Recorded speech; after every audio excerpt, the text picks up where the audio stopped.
आज हम और आप सभी ने मिलकर के भगवान राम के जन्मदिन को वैदिक परंपरा के अनुसार मनाया है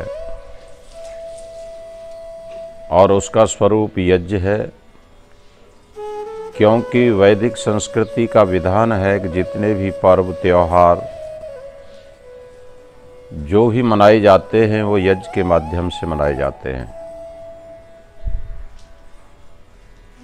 इस विषय पर मैं ज़्यादा न कहता हुआ आप लोगों से यह कहना चाहूँगा कि इन महापुरुषों के जन्मदिन से हमें क्या प्रेरणा लेनी चाहिए। मेरे भगवान राम का जन्म यज्ञ के द्वारा हुआ था।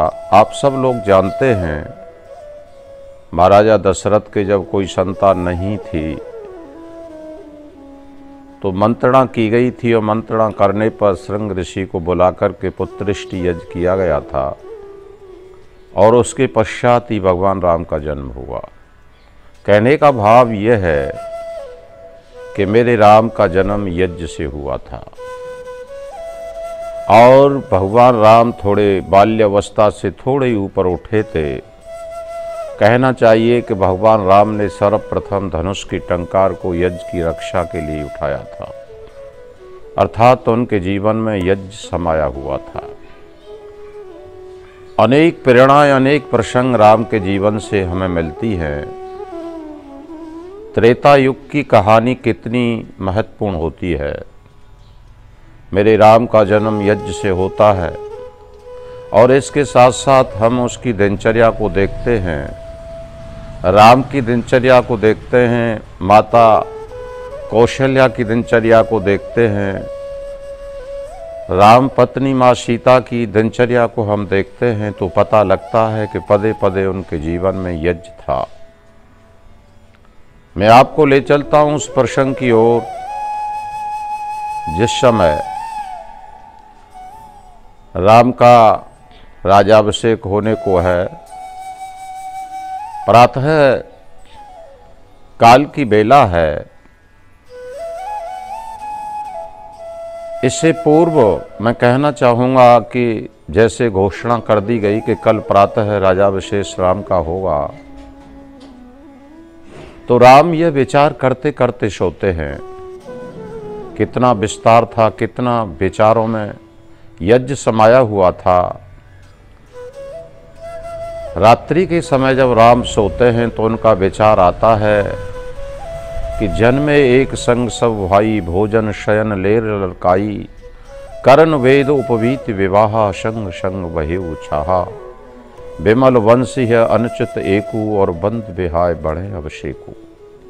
मेरे राम ये कल्पना करते करते सोते हैं कि हम चारों भाइयों का जन्म साथ साथ हुआ, साथ साथ हम खेले, साथ साथ हमारा उपनयन हुआ, साथ साथ हमारा विवाह हुआ।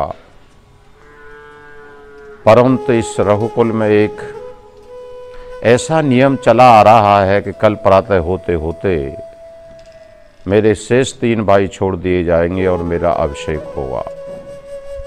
यानी कितने उच्च विचार थे मेरे राम के, क्योंकि वह यज्ञमय जीवन जीने वाले थे। और प्रातःकाल होता है तो आप जानते हैं रात में सारा विधान पलट जाता है।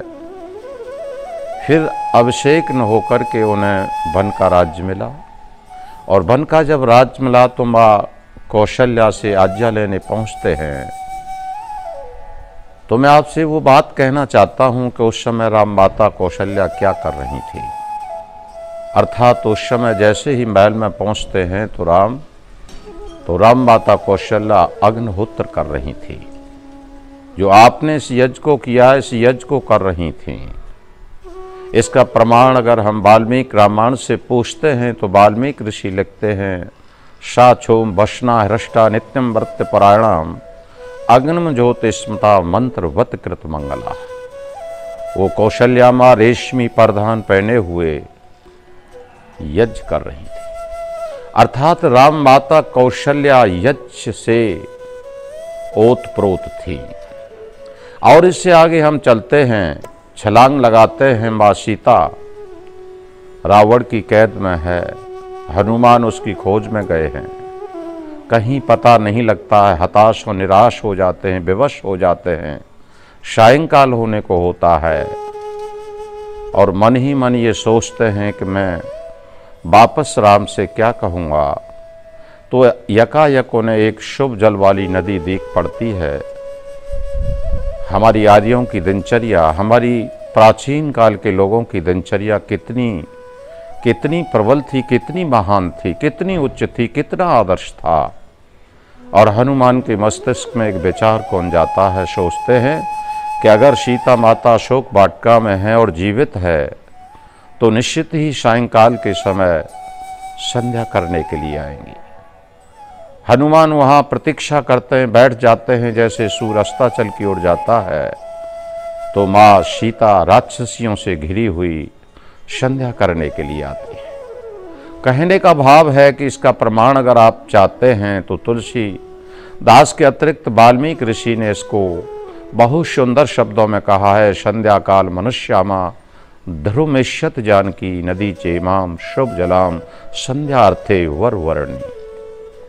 अर्थात सीता माता सायंकाल के समय उस शुभ जल वाली नदी के किनारे पर संध्या करने के लिए आती है।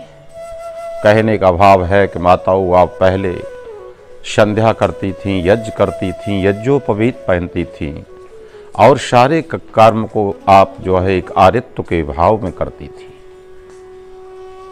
इसी क्रम में अगर और आगे कहा जाए तो रामायण के अनेक प्रेषक प्रसंग मिलते हैं। जहाँ जहाँ जिस जिस आश्रम पर राम पहुँचे हैं उसी आश्रम पर यज्ञ होता हुआ मिला है।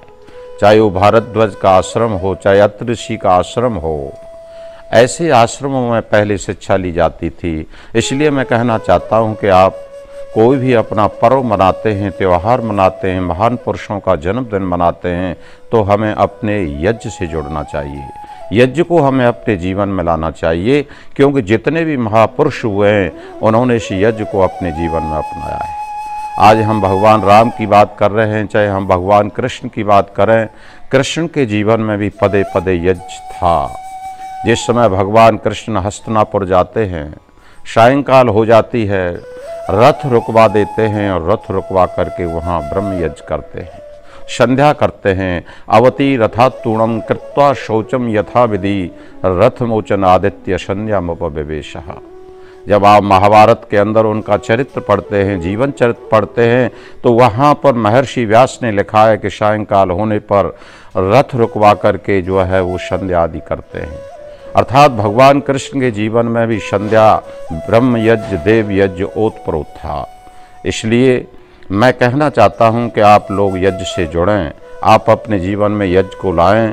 जब हमारे जीवन में यज्ञ आएगा तो हमारे जीवन में प्रेम आएगा, प्रेम आएगा तो त्याग आएगा, त्याग आएगा तो धर्म आएगा, और धर्म आएगा तो वहीं पर ईश्वर आ जाएगा, और ईश्वर आ जाएगा तो निश्चित है कि हमारे जीवन में धार्मिकता आएगी, आध्यात्मिकता आएगी, जिससे हमारा जीवन सफल बन जाएगा। इसलिए मैं ज़्यादा कहता हुआ इस प्रसंग में यही कहना चाहता हूँ कि अगर हम राम की उपासना करना चाहते हैं, राम से जुड़ना चाहते हैं, राम को अपने जीवन में लाना चाहते हैं, तो राम ने सबसे अधिक महत्व अगर दिया था तो यज्ञ को दिया था। इसलिए हम अपने जीवन में यज्ञ को लाएं, और उसी बात को आर्य लोग कहते हैं। उसी बात को प्रवर देव दयानंद ने लिखा है। देव दयानंद भी ये कहते हैं कि मैं कोई नई देन नहीं दे रहा हूँ। जो हमारी प्राचीन सभ्यता थी, जो हमारे आर्यावर्त देश की निरंतर दिनचर्या थी, जो हम लोग भूल गए हैं, उसी को हम देना चाहते हैं। तो ये आर्यों की दिनचर्या है। मेरे राम आर्य थे, महाराजा दशरथ आर्य थे, अज आर्य थे, रघु आर्य थे, दिलीप आर्य थे।